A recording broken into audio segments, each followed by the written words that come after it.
How can you be active while recovering from a broken foot? After all, retirement and grandchildren won't wait. We had the chance to speak to an expert, Ginger Andrews of Chicago, Illinois, who spent 4 months on the hands-free crutch.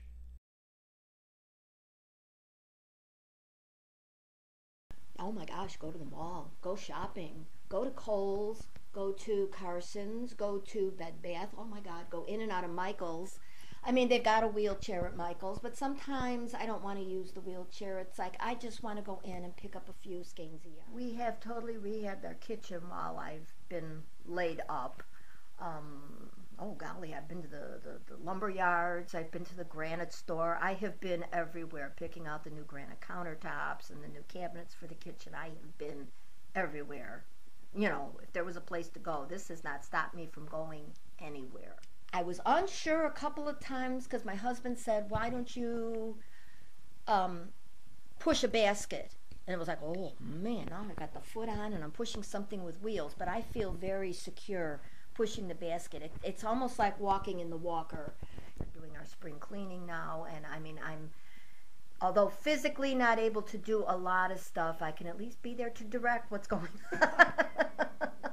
But I couldn't be down in the basement if it wasn't for this, you know, saying this goes here, you know, putting things away and just kind of rehabbing for, you know, just getting things ready for spring. Now that the weather got nicer, we go walking down the block. We do only one block at a time because I don't want to overdo it because I had that spine surgery. Nice days, I go out in the yard now because I can do the 3 steps down to the Florida room and then I walk out the door. We've got a patio. I've got a chair and an upside down plastic box in the yard, and I put my bad foot up on the box, and I'm able to, you know, go out there in the grass. I walk in the grass now. I can do that, which, I mean, I don't think I could have done that with a walker. I take that probably a little bit more slowly because the grass is still kind of wet sometimes in some spots, and it dips a little bit, but it is giving me the ability to go out in the yard. Our granddaughter came over last week.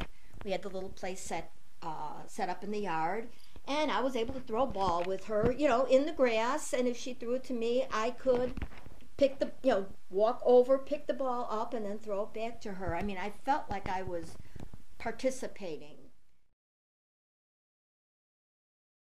It's overwhelming, but stick with it. My husband, it probably took 10 or 15 minutes to put together. I'm not real mechanical, but I mean, he got it all put together, and it really, we were probably exhausted. It was like 5:30 in the afternoon, but we were so excited to get it that day. We just wanted to try it one time and see what it was like. And we did it, and I was exhausted. And but the next day, then we started doing it maybe 10 or 15 minutes at a time. Just instead of trying to do the whole thing and saying, well, I'm going to learn how to do it right now. I'm going to take a little bit at a time and just get the feel of it. That's the most important thing, is to get the feel, get the your gait. Wide steps and small wide steps really make such a difference. Doing a table thing, and then it's amazing in your head, you don't realize it. All of a sudden you're kind of walking more normal. Sometimes if I'm not having like a real good day, I might go back to those wide set steps, but it's okay. It doesn't bother me. None of this has bothered my back. I had that spine surgery last year. This has had absolutely no effect on my back. This starts up a conversation wherever you go. Doctor's offices, everybody asks about it. I've got people stopping me in stores, writing the phone number down, and quizzing me on it just to see what it's like, because everybody seems to have known someone or in the past would have liked having something like this, but it wasn't available or they didn't know about it. But this really, for me personally, has been a real godsend over these 4 months. I know it wouldn't have been as easy for myself.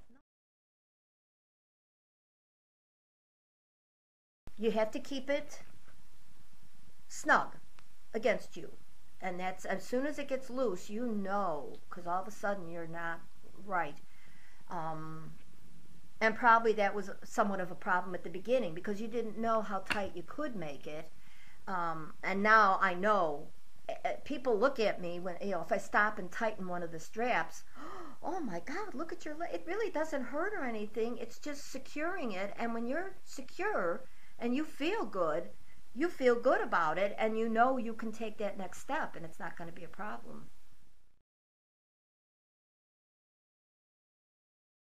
I don't believe I would have come through this as mentally stable as I am now if it weren't for this, because I mean, like I said, it just gives you a little bit of independence to be able to do things, to go places, people's houses, up and down stairs, and everybody's got stairs, and that to me, that was almost the most amazing thing, was being able to do the stairs.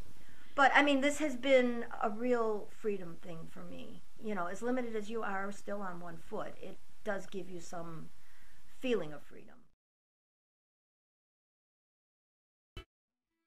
Go Cubs! I should have worn my Wrigley Field sweatshirt.